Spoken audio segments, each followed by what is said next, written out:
rédigé. Et ces éléments-là, qui sont des éléments techniques, sont souvent dans le dossier procédural. Par les avocats et par une étude très précise du dossier, on arrive à savoir ce qui s'est passé.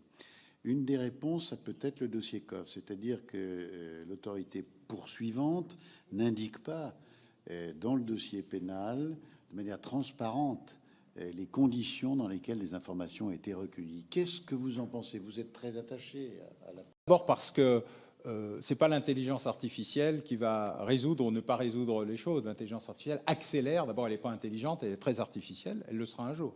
Mais ce n'est pas le cas. Elle accélère simplement des processus qui passent pour l'instant essentiellement par des informateurs et des indicateurs plus ou moins payés, plus ou moins rémunérés, plus ou moins manipulés et plus ou moins manipulateurs, comme on le voit chaque fois qu'un policier, un douanier ou un gendarme est mis en cause pour des livraisons contrôlées dans des conditions qui ne satisfont pas toujours, à juste titre, les magistrats. Donc, je ne crois pas que le secret de l'instruction finale, au moment de la partie, je dirais, jugement, doivent empêcher l'accès à la défense au dossier de l'accusation.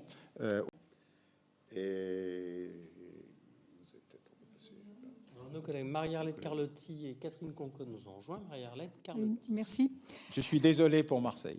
Oui, non, mais ça, on est habitué. On est habitué. D'autant que je vais revenir un peu sur Marseille. Finalement, c'est pas démoralisant ce que vous dites, parce que vous avez dit quand même qu'en 70, avec un coup de fil de Nixon, on a pu arrêter tous les dégâts qu'avait fait la French avec les labos de qualité qui étaient à Marseille, très grande qualité. de très grande qualité, qui étaient à Marseille.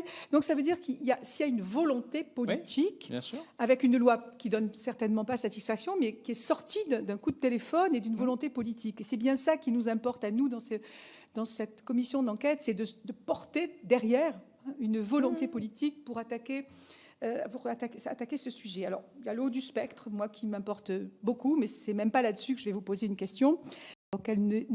Est-ce que vous pensez qu'on peut s'inspirer des propositions qui ont lieu, qui étaient à titre expérimentaux, qui n'ont jamais été vraiment soutenues? Ça, c'est ma première question. Même si vous n'êtes pas médecin, donnez-moi une piste là-dessus. Et l'autre question, c'est concernant les petits dealers de quartier. Vous disiez tout à l'heure, une courte peine pour les mineurs, c'est très efficace. Et moi, courte peine très rapide. D'accord. Ce n'est pas la courte peine. D'accord.